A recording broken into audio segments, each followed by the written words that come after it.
शहरों से मजदूरों के पलायन का सिलसिला लगातार जारी है। वहीं गांव में मनरेगा की मांग बढ़ने लगी है। राजस्थान में बीते 4 दिनों में 6 लाख मजदूरों को मनरेगा के तहत रोजगार मुहैया कराया गया। राज्य के उप मुख्यमंत्री सचिन पायलट ने बताया कि लॉकडाउन की वजह से 17 अप्रैल तक महज 62,000 मजदूरों को मनरेगा के तहत काम दिया गया था, जिनकी संख्या बीते 4 दिनों में 62,000 से 6 लाख हो गई है।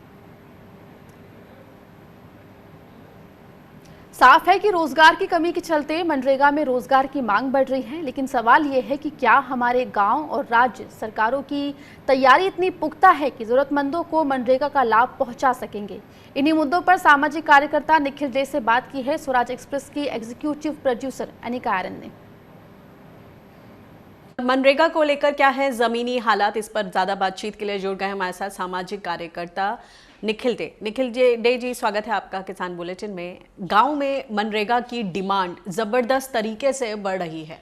मजदूर मनरेगा के तहत काम भी मांग रहे हैं, लेकिन क्या इसी अनुपात में उन्हें काम मिल पा रहा है? लॉकडाउन के दिन से ही नरेगा के मजदूरों को मजदूरी नहीं मिल रही है, काम नहीं मिल रहा है। वैसे तो लॉकडाउन से पहले जो लोग थे, जैसे ही लॉकडाउन हुआ मस्ट्रोल उनके ले लिए गए और उनको काम से हटा दिया गया।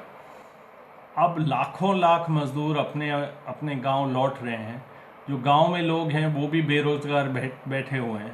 तो शायद रिकॉर्ड तोड़ डिमांड होगी काम की और उसकी गारंटी होनी चाहिए कि काम मिले।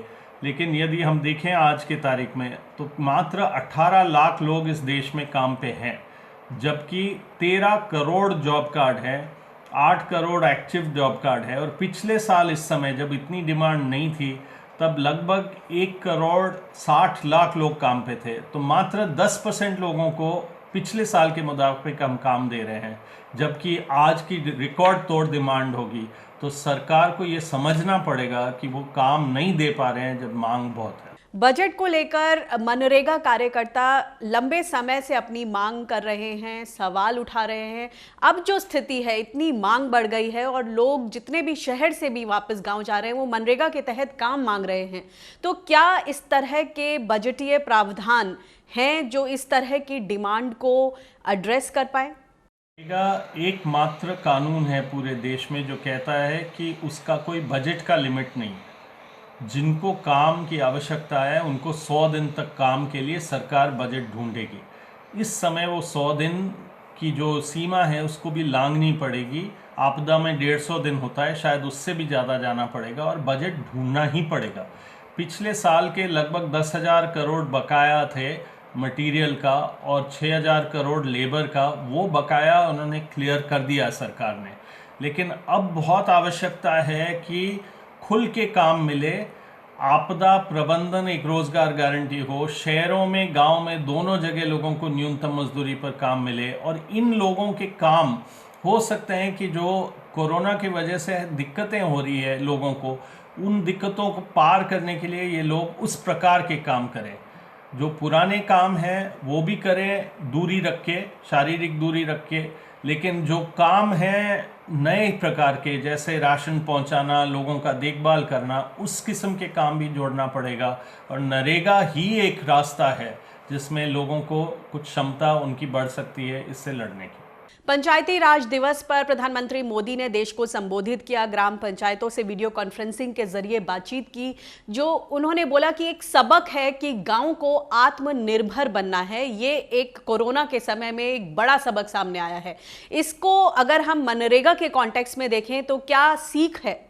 पंचायती राज का सबसे ज़्यादा जश्न यदि कहीं मनाना चाहिए तो वो केरल में मनाना चाहिए। उन्होंने ही वास्तव में तीसरे दर्जे की सरकार तैयार की है और कोरोना में भी सामना सबसे ज़्यादा पंचायतों ने किया, क्योंकि यदि हमारे लाखों गांव में अलग अलग जगह इसका सामना करना है तो पंचायत ही देखभाल कर सकती है। हमें संसाधन देने पड़ेंगे, उनको क्षमता देनी पड़ेगी, उनको नरेगा जैसे चीज़ से लोग देने पड़ेंगे जो काम कर सकें उनके लिए।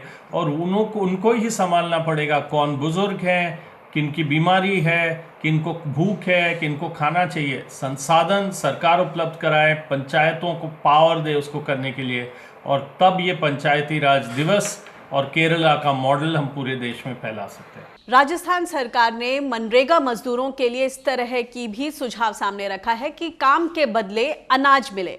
आप इसे कितना व्यवहारिक मानते हैं और क्या ये सुझाव बाकी राज्यों में भी लागू किया जा सकता है? काम के बदले अनाज एक बहुत व्यवहारिक योजना हो सकती है, बशर्ते वो आज की तारीख में लोगों की आवश्यकताओं को ध्यान में रखे। पहले तो नरेगा के 100 दिन का काम है, वो तो मिलना ही चाहिए, और वो आज क्योंकि बैंकों में पैसा नहीं है तो वो कैश में उनका पेमेंट जल्दी से जल्दी करना चाहिए। उसकी जगह यदि कुछ हिस्सा वो अनाज में देना चाहते हैं या और 100 दिन में एक हिस्सा मजदूरी का अनाज में दें तो देश के भंडार जो अनाज के हैं वो काम में लिए जा सकते हैं। लेकिन लोगों को यदि वो 21 रुपये में अनाज दें तो तब कोई नहीं चाहेगा। लोगों की इच्छा पर होना चाहिए, और उनको राशन के भाव से 5 किलो अनाज रोज देंगे।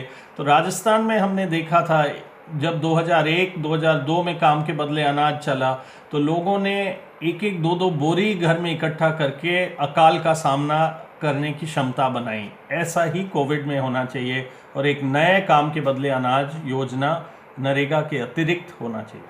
अब जो मजदूर शहर से वापस लौट रहे हैं और हम देख रहे हैं कि 3 मई के बाद जो भी लॉकडाउन की स्थिति होगी, कई मजदूर वापस अपने गांव की तरफ भागेंगे और सभी काम मांगेंगे। तो उनके यूटिलाइजेशन के लिए क्या कोई ठोस योजना है? क्योंकि तमाम जगहों से सुझाव आ रहे हैं कि मनरेगा के तहत लोगों को तरह तरह के काम के लिए ट्रेन किया जाए या उनका इस्तेमाल किया जाए। ऐसे में क्या कोई ठोस योजना बन रही है इस तरफ? लाखों की संख्या में प्रवासी मजदूर अपने अपने घर लौटे हैं और लाखों और लौटेंगे। वापस घर जाएंगे तो उनके जेब में कुछ है नहीं, उनको काम फिर से ढूंढना पड़ेगा। इसलिए नरेगा ही एकमात्र एक रास्ता है जिसमें उनको काम मिल सके, लेकिन उसकी योजना बननी चाहिए। अभी जो 18 लाख लोग लगे हैं उस हिसाब से नहीं, एक बहुत बड़ी संख्या में नरेगा के लोगों को लेना चाहिए। उनके लिए ऐसे काम की योजना बनानी चाहिए जहां वो सेवा कर सके, वो जो कोरोना के सारे चुनौतियां हैं उसमें वो मदद आ सके, वो अपने अपने घरों में भी काम कर सके, और जिनको काम चाहिए उनको काम मिले और मजदूरी मिले और पैसा मिले। इसकी प्लानिंग कतई नहीं है जो होनी चाहिए, और अब बहुत बड़े पैमाने पर युद्ध स्तर पर ऐसे प्लानिंग करनी चाहिए ताकि कोरोना का भी सामना कर सके और लोगों की ज़िंदगी भी बचे। जी शुक्रिया हमसे बातचीत करने के लिए और इन पॉइंट्स को सामने रखने के लिए।